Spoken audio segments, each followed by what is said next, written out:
The goal coming into the season is to walk away with the franchise quarterback. And the people in that building, the people in that locker room really believe in Bo Nix. Not because they're told to, not because they say it and roll their eyes, because of his leadership on and off the field and the way he's played, frankly, since week 5. It's just like, man, we feel like we got a guy. I wrote that in my post column today that he went from being the starting quarterback on October 6th, the moment he yelled at Sean Payton and kind of stood his ground, to now he's their franchise quarterback. And that's a big deal for this team. And it's 14 starters since Peyton Manning. And to me, they finally have their guy. So no matter how this season ends, to walk away from it and know that you've got a quarterback, that's a huge step in the right direction for a franchise that's been floundering at that position. What do you think it is about Bo? Because I saw your column, Troy. What do you think it is about Bo that everybody's taken to him so quickly? I mean, it really seems like the media enjoys him. It seems like his teammates, they voted him a captain. What do you think it is about his personality that everybody's really taken to him so quickly? Well, one of the things, like, we had fun with the Ferris Bueller stuff. He's really not Ferris Bueller. That's Sean Payton. He's closer to Iceman, which was his Halloween costume. He has said that if he weren't a football player, he'd be an FBI agent. And he grew up in a football household where his dad was his coach his entire life. His dad was a bit of a disciplinarian, Patrick Nix. So this is a guy who likes detail. He likes regimen. He likes structure, routine. And he's the kind of guy that, embraces the process, if you will. And, like, I love Drew Lock, and I thought at times he could be the guy. That was the harder part for Drew. He loved Sunday, but the other parts were harder for him early in his career. It didn't help they changed offensive coordinators after his rookie season. But in Bo's case, what is it they like about him? It's everything they see both on and off the field. His work ethic in the weight room, his ability in the film room, his ability to be coached and not make the same mistake twice. He's confident, but he has humility. He understands he's a rookie, but he also knows he's a captain. Like, you saw how he defended Alex Forsythe yesterday. That's what a captain does, and doesn't do it because someone told him in the PR, pulled him aside and said, hey, you need to defend him. It's because of who he is. So those are the little things. The bigger part is, and you know this, is he's playing better. The first month was rocky, and I blame a lot of that on Sean Payton for trying to ask him to be Drew Brees. He was coaching the quarterback he wanted, not the one he had, and he realized kind of after the Jets game and moving into that Tampa game, it was more the Tampa game, but the Jets game, he kind of realized, like, this kid's got dynamic athleticism. He runs better than they think. We've got to continue to gear it around that. So why is it the players are responding to him? He's got 35 plays of, more than 20 yards. Like, he's an explosive player. And in the huddle, he's calmer than a lagoon. And the reason he's calm is because he knows his stuff. He's not panicky, And again, the people that don't like Bo, I understand it. And their main complaint is they just think the ceiling's too low. They're like, this is as good as it's going to get. I disagree with that. I think he can be a top 12 quarterback in this league. I'm not saying he's going to be a top 5. He's played like a top 12 quarterback, Phil, since week 5. 9 touchdowns, 2 picks. He doesn't make the same mistake twice. He was their best player, the Broncos' best player at Baltimore. And he outplayed Mahomes in Arrowhead in his first game there. And he put him in position to win that game. So those are the things the players see. They see that all the other stuff off the field does matter. I'm never going to diminish that as how he embraces the process. But the bigger thing is he's showing it through performance. And at the NFL, guys don't care where you're drafted. They don't care. If you can win them games, they are going to align with you. And they look at Bo as a guy who can win games for him. Yeah, it feels like that team has a lot of confidence, and I think a lot of that stems from, what Bo Nix has been able to do out there.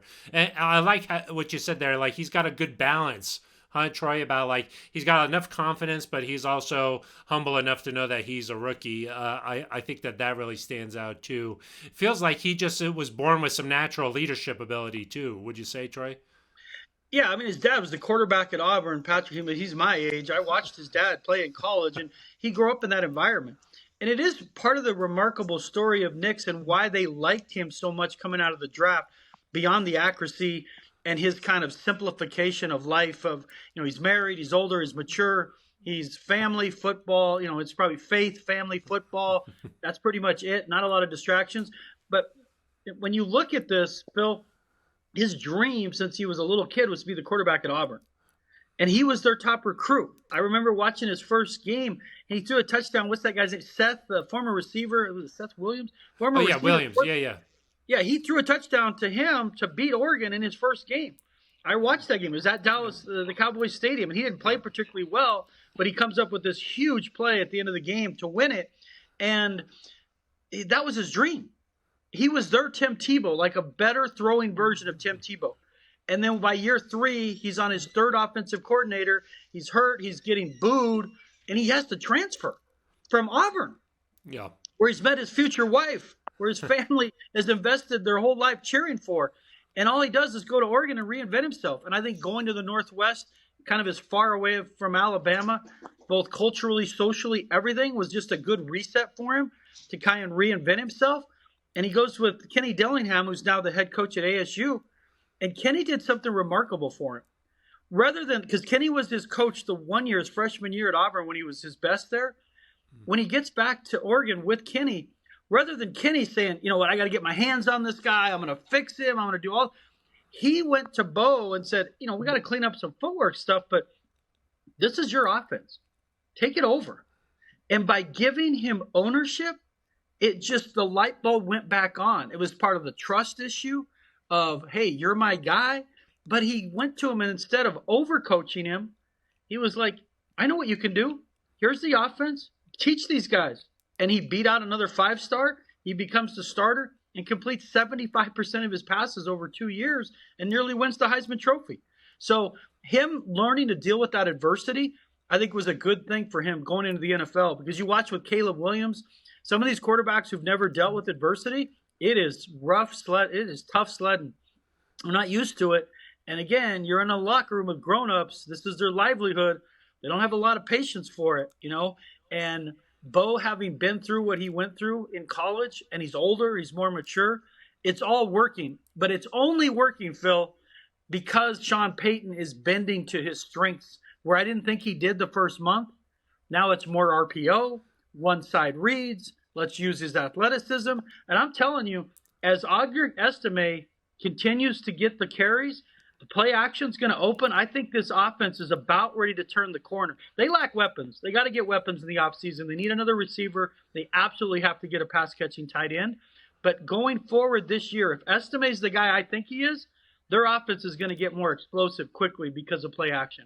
Yeah, Estime was a breath of fresh air for sure in that running game against the Chiefs. Troy, even after that Chiefs game, you saw Patrick Mahomes talking to Sean Payton about Bo Nix. Travis Kelce on his podcast this week talking about Bo Nix. It seems like so much positivity around him, which is exciting for sure for Broncos fans. But there is room to grow there, right? Because as great as that first half was against Kansas City, in the second half, the Broncos were shut out. It certainly felt like the defense gave the team a chance to beat Patrick Mahomes again. But it feels like there's some stretches here for that offense where they go silent. 100%. And I'm not saying he's a finished product, and this is not a finished project. That game against the Chiefs showed they still have ground to cover.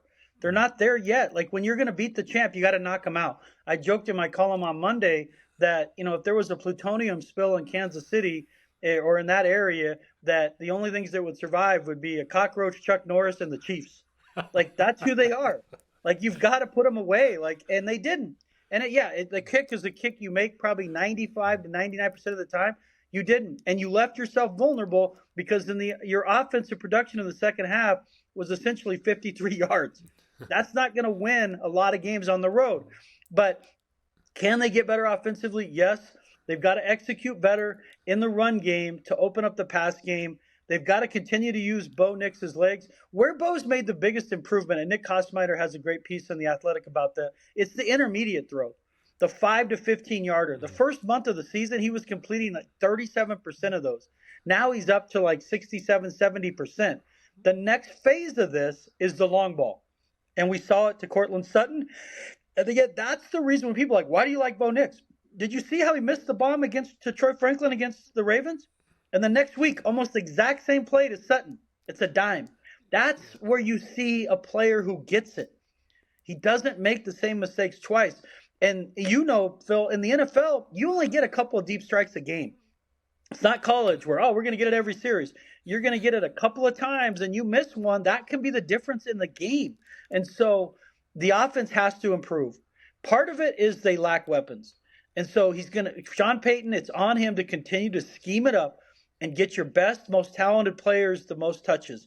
And they're doing that with Bo, both in the pass and run game. You can't forget about him as a runner in some of these games. Estime's going to continue to get more carries. And you're seeing Troy Franklin, you're seeing Devon Vele, you're seeing Mims got some touches. That's the key. You're past the midway point. Peyton has said these guys are not rookies anymore. So you got to get your best athletes the most touches and see what it looks like. And that's the key for me, is offensively being a little more productive, because the defense, you cannot ask the defense to every week hold teams to like 17 points in the NFL. It's not fair. And it's not going to be fair at Cincinnati, which could be a play-in game. You've got to be able to control the game offensively at times, and this is a tipping point game, Phil. This Atlanta game against a good team, not a very good defense, but this is the kind of game, if you're a playoff team, you have to win at home. Yeah, it all sort of setting up for this run here, starting with Atlanta this week. But it does seem like there's a path here for the Broncos to get into the playoffs. I want to ask you more about that in just a second, but one last one here on Bo. Do you have like a good comp? Who's somebody he reminds you of who's played in this league before? Yeah, it's interesting because everyone wanted to comp him to like Drew Brees light or maybe a Rich Gannon in the pre-draft process. It's not fair. I hate mentioning anyone's name in connection to a Hall of Famer. Drew Brees was the most accurate passer in the history of the NFL. So, that's not fair to him. And frankly, they have a different skill set. The first time I saw Bo in person, I was surprised how big he was, how physical he was, and then I was surprised how fast he was. So my comp for him right now, and I leave it subject to change, but Phil, tell me he can't be Jalen Hurts. Why can't he be Jalen Hurts? I see I that. mean, he doesn't have the physical, the lower half, but you're telling me he can't pass as well as Jalen Hurts? You're telling me he's not close athletically to Jalen Hurts? And what's the difference? Well, Jalen Hurts has A.J. Brown, Devontae Smith, Dallas Goedert, and Saquon Barkley. So Yeah. you give Bo a couple more weapons? You wouldn't take that if you're Broncos country? Oh, I think would. you'd take it. Yeah, for sure. I'm not. Yeah, people. Lamar Jackson. No. I'm not saying he's Josh Allen. I'm not saying he's Lamar Jackson. That's not fair to him. And he's not that athlete. But I think he can be Jalen Hurts, and you can win with Jalen Hurts in this league. Yeah, most definitely. I was going to say like a Baker Mayfield, but maybe he's a little more athletic than Baker. He's definitely faster than Baker. Yeah. Baker has a little better arm than him. Seeing them both live. Baker's tiny by NFL standards, where, he's probably 5'11", 6 foot. He plays with incredible confidence, moxie, poison, but he's not a guy that can get around a corner. Bo can. Now, Baker can throw a deep ball way better than Bo can. But even Baker, this version of Baker, wouldn't you take? Now, again, I see from a comp standpoint, I see more of Hurts, because Hurts can beat you with his legs. He gets an insane amount of touchdowns because of the tush-push. But just in general, I think he's got like 380 rushing. Bo's right around 300. Bo's on pace for 500 yards rushing as a quarterback. Like, that kind of athleticism is unique. And that's where I see, if, man, you give him a couple more weapons, holy, you're talking about something now.